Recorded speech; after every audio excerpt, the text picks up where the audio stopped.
കണ്ണ് വരുമ്പോ കൈ കഴുകാനെന്നുള്ള വ്യാജേന ഞാൻ മാറിക്കൊള്ളാം. ആ തക്കത്തിൽ കൊടുത്തേക്കണം. വരുന്നുണ്ടെന്ന് തോന്നുന്നു. കെട്ടടി കെട്ടടി. ആ മോള് വരൂ. അങ്കിള് കഴിച്ചോളൂ. കുഞ്ഞമ്മേ, എന്തോ എന്റെ ബ്രേക്ക്ഫാസ്റ്റ് എന്റെ റൂമിലേക്ക് കൊണ്ടുവന്നോളൂ.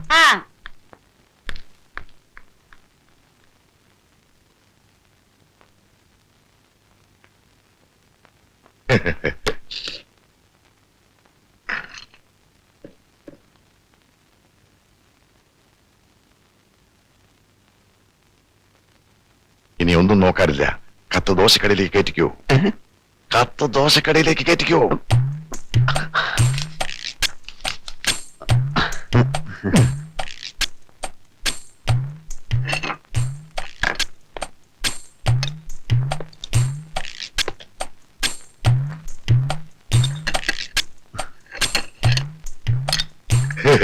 ദോശ മീനൊക്കെയായിരിക്കുമല്ലേ?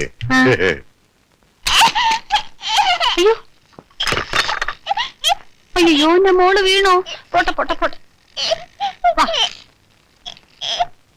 കരയണ്ട കേട്ടോ, കരയണ്ട. ചേച്ചി ഒരു കാര്യം കാണിച്ചു തരാം കേട്ടോ.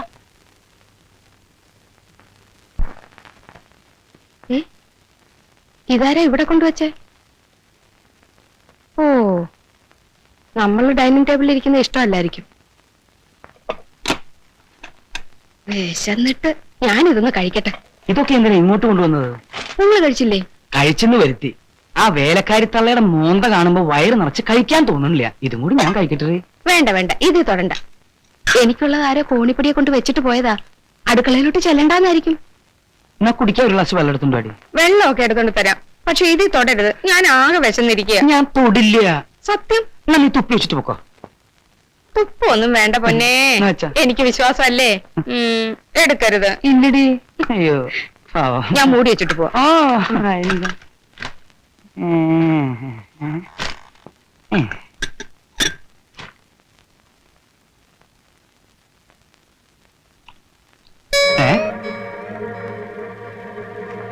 ഇതെന്താ ഇതിലൊരു എഴുത്ത്? എന്റെ ഓമ വിധി കേൾക്കാൻ കാത്തു നിൽക്കുന്ന ഒന്നാം പ്രതിയെപ്പോലെ എന്റെ ഹൃദയം പെരുമ്പറ കൊട്ടുകയാണ്. പറയൂ, വിധി പറയൂ. എന്നെ ഇഷ്ടമാണ് എന്നായിരിക്കണം ആ വിധി. ഇഷ്ടമല്ല എന്ന് പറഞ്ഞാൽ ഞാൻ തളർന്നു പോവും. എനിക്കറിയാം, എന്റെ ഹൃദയേശ്വരിയും ഞാനുമായുള്ള ബന്ധത്തിനെതിരെ ശബ്ദമുയർത്താനും വാദങ്ങൾ ഉന്നയിക്കാനും തൽപര കക്ഷികൾ നിരവധി ഉണ്ടെന്ന്. ഈ കക്ഷികൾ നമ്മുടെ ശത്രുക്കളാണ്. അതുകൊണ്ട് ഭവതിയുടെ ഹൃദയമാകുന്ന സുപ്രീം കോർട്ടിൽ ഞാൻ സമർപ്പിക്കുകയാണ് ഈ പ്രേമഹർജി. എത്രയും പെട്ടെന്ന് നമ്മൾ ഒന്നായി തീരാൻ ദയവുണ്ടാവണം. പറയൂ, ഇനിയെങ്കിലും വിധി പറയൂ എന്ന് ഭവതിയുടെ പ്രേമഭിക്ഷന്തേ. രണ്ട് കാലമാടന്മാരും കൂടെ അങ്ങ് വെട്ടി വിഴുങ്ങ. ഇതെന്നു മുതൽ തുടങ്ങി? വളരെ കൊല്ലങ്ങളായോ? എന്തായി ചോദിക്കുന്നത്? ഹൃദയമാകുന്ന സുപ്രീം കോർട്ടിൽ കിടന്നിട്ടുള്ള ഈ കളി തുടങ്ങിയിട്ട് എത്ര കാലമായെന്ന് ഞാൻ ചോദിച്ചത്. എന്റെ ഭഗവാനെ, പെട്ടെന്ന് ഈ മനുഷ്യന് വട്ടായി പോയോ? ഇനി ഒന്നു മാത്രം അറിഞ്ഞാൽ മതി. നീ പ്രസവിച്ചതും എന്റേതെന്ന് പറയപ്പെടുന്നതായ ആ രണ്ട് മക്കളുടെ യഥാർത്ഥ അച്ഛൻ ഞാൻ തന്നെയാണോടി. തോന്നിയാസം പറഞ്ഞാലുണ്ടല്ലോ. നിന്നെ കൊല്ലുടി. ഞാൻ പല വീട്ടിലും കേട്ടത്. എന്റെ വീട്ടിലാ എന്നെ തള്ളിയിടാ നീ. മാറിക്കടോ. അടിച്ചു മരിക്കണമെന്നല്ലേ റോഡോട് ഇറങ്ങിക്കോ. ഇതിനകത്ത് പറ്റത്തില്ല. എനിക്ക് മനസ്സിലാവാത്തത്. നിന്റെ ഈ പ്രായത്തില് നിനക്കൊരുത്തം പ്രേമലേഖനം എഴുതെങ്കിൽ നീ എത്രയ്ക്കും ഭയങ്കരമായിരിക്കണ്ടേ. അവനെ നീ എങ്ങനെ വല വീശി പിടിച്ചടി. പ്രേമലേഖനോ? ഇതെന്തൊക്കെയായി പറയുന്നേ? അതേടി, ദോശ തുടരെന്ന് പറഞ്ഞപ്പോഴേ എനിക്ക് മനസ്സിലായി അതിന്റെ അകത്ത് എന്തോ കളറുണ്ട്. ആ വിശ്വാസവഞ്ചന കാണിച്ചാലേ ശിക്ഷയ്ക്ക് പരിധിയില്ല മകനെ. എനിക്കൊന്നും അറിഞ്ഞൂടെ എന്റെ മുത്തച്ഛൻ. നിനക്കൊന്നും അറിയില്ലല്ലേ? ആ വന്നേ. സോറി, മുത്തച്ഛൻ വന്നേ. ഞാനോ? എന്റെ കർത്താവ്, എന്റെ പുറത്തിരിക്ക. ഇതെന്തു മാറണം? എന്റെ മാതാവേ, മിണ്ടരുത്.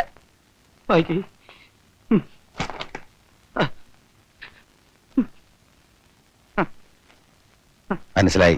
എന്ത് മനസ്സിലായി? ഇത് എഴുതിയത് ആരാണെന്ന് മനസ്സിലായി. ഓ, എങ്കിൽ പറഞ്ഞതാ, ഞാൻ ഇപ്പൊ തന്നെ പോയി അവന്റെ കഥ കഴിക്കും. കഥയൊന്നും കഴിക്കണ്ട, നിർബന്ധമാണ് രണ്ട് ഇടി കൊടുത്തരും. ഓക്കെ. ആരാ? ഇതൊരു വക്കീൽ എഴുതിയ പ്രേമലേഖനമാ. വിധിയും കോട്ടും കണ്ടില്ലേ? ഉവ്, ഏത് വക്കീൽ? പുറത്തുനിന്നൊരു വക്കീൽ തന്റെ ഭാര്യയ്ക്ക് കത്തെഴുതുമെന്ന് ഞാൻ വിചാരിക്കുന്നില്ല. എന്ന് വെച്ചാൽ ഓ അത് ശരി. അവൻ ആ. എടാ വക്കീലേ, ആരാ ഇവിടുത്തെ പ്രേമ ശാന്തി? നിന്റെ പ്രേമഹർജി എന്റെ ഭാര്യയുടെ അടുത്താ? അയ്യോ, അതൊക്കെ അവരുടെ കയ്യിലെത്തി. അപ്പൊ നീ തന്നെയാണ് നിന്റെ അടല്ലേ? നിനക്ക് എന്നെ മനസ്സിലായില്ല. എന്താണ്? എന്താ? അയ്യോ എന്റെ അമ്മോ, അടിച്ച കൈ ഒടിക്കച്ച. അല്ല വക്കീൽ സാറേ, എന്റെ അമ്മോ. അയ്യോ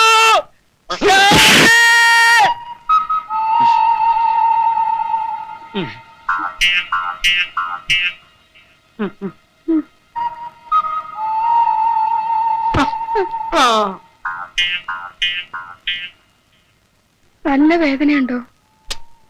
നല്ല സുഖമുണ്ട്. കാള പറ്റുമെന്ന് കേട്ടപ്പോഴത്തേക്കും നിങ്ങൾ എന്തിനാ കയറെടുക്കാൻ ഓടിയത്?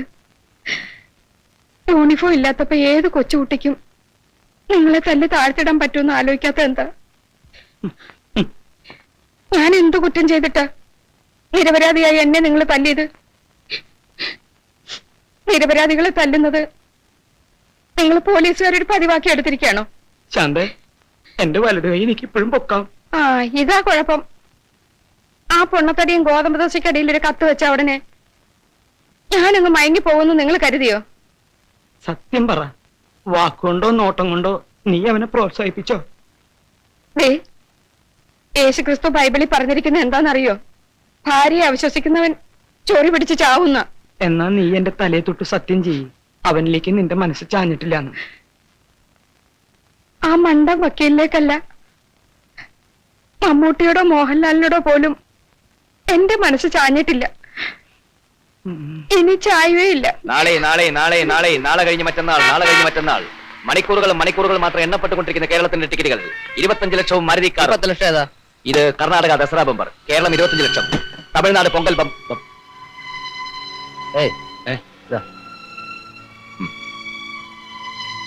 നാളെ നാളെ നാളെ നാളെ കഴിഞ്ഞ് മറ്റന്നാൾ, നാളെ കഴിഞ്ഞ് മറ്റന്നാൾ നറുക്കെടുക്കുന്ന കേരളത്തിന്റെ ടിക്കറ്റുകൾ 25 ലക്ഷം ഒരു മാരുതി കാറും ഒന്നാം സമ്മാനമായി നൽകുന്നു. അങ്കമാലിയിലെ പാവപ്പെട്ട താറാവാൻ 25 ലക്ഷവും അംബാസഡർക്കാരും നേടിക്കൊടുത്ത അതേ ഏജൻസിയുടെ ടിക്കറ്റുകൾ. ഭാഗ്യദേവത നിങ്ങളെ മാടി മാടി വിളിക്കുകയാണ് സഹോദര. നിങ്ങൾക്കറിയില്ലല്ലോ, ഈ ഒരു പ്രശ്നത്തിന്റെ പേര് ഞാനും കുര്യച്ചനുമായിട്ട് ശരിക്കൊന്നും ഉരസിരിക്കുക. നിങ്ങൾ ഒരസ് തീ ഉണ്ടാക്കുക, എന്ത് വേണേലും ചെയ്തു. അന്നേ ഞാൻ പറഞ്ഞാണല്ലോ നിങ്ങളുടെ ഫാക്ടറി ജോലിക്ക് എന്റെ ഡോഗ് വരുന്നു. ആ ഒരു തെറ്റ് പറ്റിയാതെ തിരുത്താൻ ശ്രമിക്കുന്ന ഒരു തെറ്റാണോ? നിങ്ങൾ തിരുത്തണ്ടെന്ന്. പാവപ്പെട്ടവർ നിങ്ങൾ ഇനിയും തല്ലിച്ചതയ്ക്കണം. സാറേ, സാറിന് ലോട്ടറി ടിക്കറ്റ് വല്ലതും വേണമെങ്കിൽ പറ. മിസോറാം ബമ്പറുണ്ട്, കർണാടകയുണ്ട്.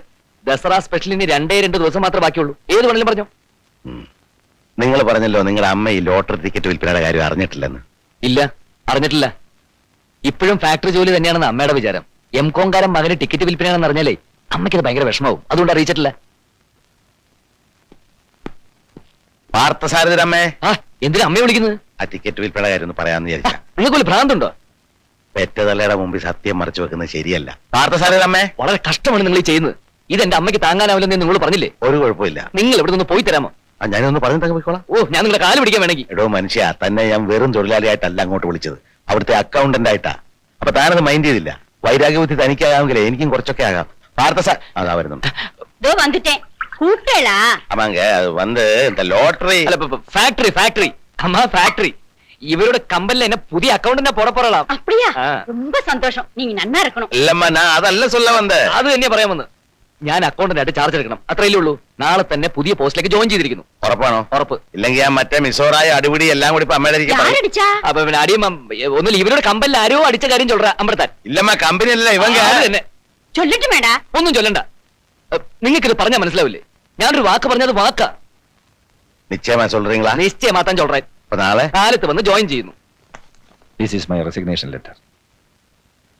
സ്വരം നന്നായിരിക്കുമ്പോഴേ പാട്ട് നിർത്തുക എന്ന് പറയുന്നത് വളരെ പഴയൊരു ചൊല്ലാണെങ്കിലും അതാണ് എന്റെ ആഗ്രഹം. അങ്കിൾ, എന്തായി പറയുന്നത്? പെട്ടെന്ന് ഇങ്ങനെ ഞങ്ങളെ ഡിസോൺ ചെയ്യാൻ ഞങ്ങൾ എന്ത് കുറ്റം ചെയ്തു? ഞാൻ ആരെയും കുറ്റപ്പെടുത്തിയില്ലല്ലോ. മീര മാത്രമല്ല ഇപ്പോ കമ്പനിയുടെ MD, ഒരുപാട് പേരാണ്. ഞാൻ ജോലിയിൽ നിന്ന് പിരിച്ചുവിട്ട ഒരു സാധാരണ തൊഴിലാളി ഇപ്പോ കമ്പനിയുടെ അക്കൗണ്ടന്റ് ആണ് പോലും. അങ്കിൾ, അത് അയാളുടെ യഥാർത്ഥ സ്ഥിതി അറിഞ്ഞാലെന്താ? അയാൾ ചിലപ്പോ പട്ടിണിക്കാരനായിരിക്കും. ഇവിടെ പട്ടിണിക്കാർ ധാരാളം ഉണ്ടല്ലോ. നമ്മുടെ ഈ ഒരു ഫാക്ടറിയിലെ വരുമാനം കൊണ്ട് ഈ നാട്ടിലെ മുഴുവൻ ആളുകളുടെയും പട്ടിണി മാറ്റാൻ പറ്റുമോ? അങ്ങനെയല്ല അങ്കിൾ.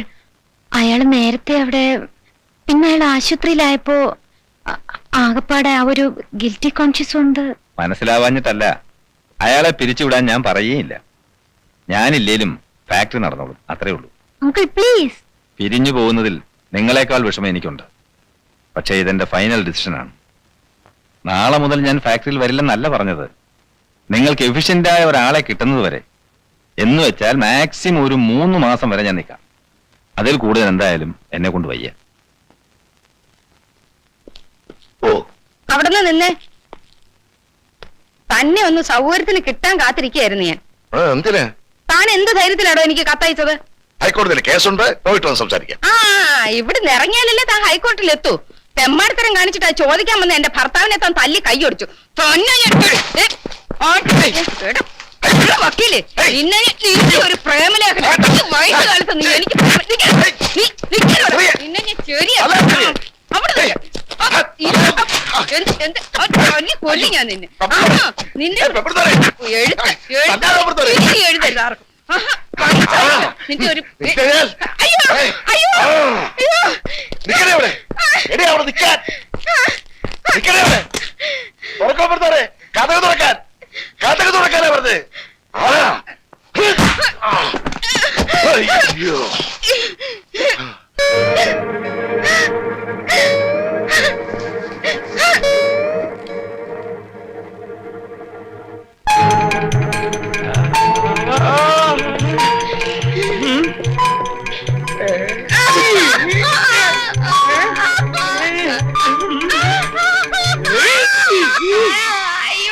എടി ഭദ്രകാളി, നീ ഇത്രയും വലിയ മന്ത്രിയാണെന്ന് ഞാൻ മനസ്സിലാക്കിയില്ല. പട്ടാപ്പകല് ഞാൻ അപ്പുറത്തുള്ളപ്പോ കാമുകനെ വിളിച്ച് അകത്ത് കയറ്റിയെങ്കിൽ ഞാനൊന്നും അറിഞ്ഞല്ലേ. അയ്യോ മതി. എനിക്ക് മതി. എല്ലാം മനസ്സിലായി. ഓടാ നരച്ച കിളവോ. എന്താ നീ വിചാരിച്ചേ?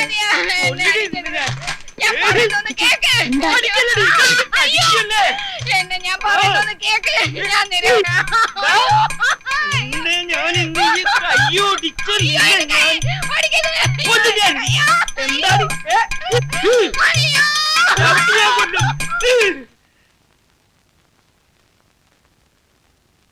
എന്റെ കർത്താവെ, ഏതൊന്ന് കഴിഞ്ഞുന്നാ തോന്നണേ. ചിലപ്പോ 2 കഴിഞ്ഞിട്ടുണ്ടാവും. എന്റെ മാതാവേ, മിണ്ടരുത്.